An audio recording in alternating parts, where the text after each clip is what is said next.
Mr. Murray. Thank you, Mr. Speaker. Yes, I am back like a bad penny. With the sponsor yield for a question.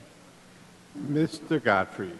Mr. Godfrey, I'd gone back and checked all of my English reading words in the bill, and Good.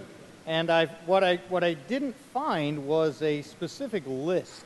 When we're talking about severe, debilitating, or life-threatening conditions. Now, I looked and I checked at some of the other states you had mentioned, Colorado, Oregon. They have lists that would qualify as debilitating. Does this bill have a list of qualifying conditions? Some states have lists, some states don't. I personally think a list would be a mistake because I don't think the legislature really ought to be in that business. There was a point where some people advocated that we authorize the health commissioner to either make a list of what you could use it for or even make a list of things that you could not use it for. And both Dr. Daines, when he was health commissioner... Mr. Godfrey, if I could interrupt for a second, all I needed was, does this bill have the list? And Commissioner Shaw, both were very emphatic. Try that one more time. Both were... Does this bill If you have stop a list? interrupting me, Mr. Murray, this he's process entitled will to... end You asked a lot the more question. quickly, I guarantee you. Okay, go Okay, for it. both of those commissioners said very emphatically that they never wanted to be put in a position of making that kind of judgment, that they felt that that was not their job or the legislature's job, that was a doctor's job. So no, the bill does not have a list Hey, we for got good there. reason. Terrific. On the bill, Mr. Speaker. On the bill. So no, we do not have a list. And the reason I'm bringing this up, and we have talked and the sponsor had said how important words are. And he's right. I mean, he's absolutely right. This is an extremely important issue. The reason I brought up iStop before was because this is a problem going out of control with prescription drug abuse. We took an amazing step earlier this week in passing iStop, which will hopefully bring that problem under control, to be able to track the prescriptions, to stop the pill mills and the doctor shopping and things of this nature. What we're doing with this bill is the exact opposite. We're going just the other way, and the reason I say that is not because I say the sponsor's intent is wrong. I believe his intent is the right place. Mr. Godfrey, why do you rise?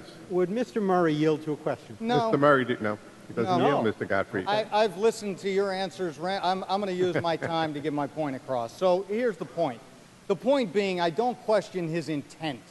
His intent might be there, but the verbiage in the bill, and see, that is what we are about to make or possibly make law.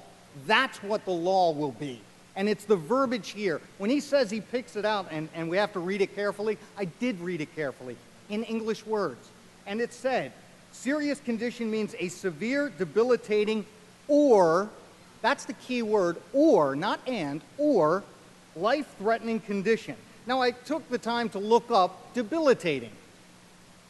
Make someone weak and infirm, hinder, delay, or weaken, causing a loss of strength or energy, weakening or reducing the strength of. That's debilitating.